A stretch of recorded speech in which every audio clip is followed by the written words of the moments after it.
Magkakaroon ba ng kambal na sanggol sina Asgay Girl at Serkan Kayaglu?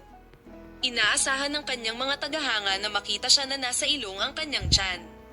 Ipinahayag na si Asgay Girl, na nagbingi-bingihan sa balita ng pagtataksil at tumayo sa likod ng kanyang kasal, ay naghihintay ng isang sanggol.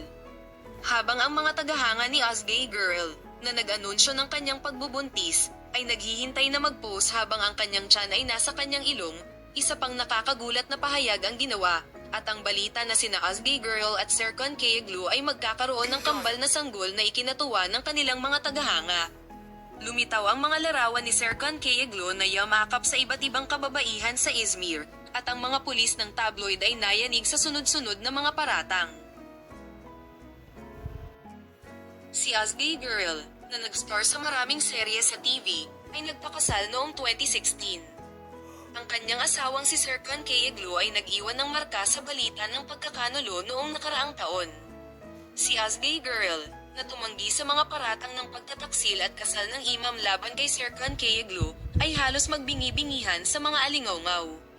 Pinasaya ng 31-year-old actor ang kanyang fans sa kanyang latest news. Inanunsyo ni Asgay Girl ang kanyang pagbubuntis sa kanyang social media account sa mga sumusunod na salita. Nais naming panatilihing pribado ang kaligayahang ito ng mas matagal. Sa totoo lang, iyon ay tungkol sa amin.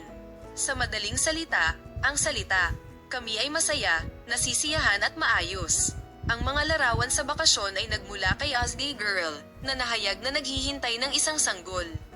Tingnan natin si Asgay, na hinangaan sa kanyang kagandahan, ibinahagi ng kanyang ina ang masayang balitang ito sa kanyang social media account.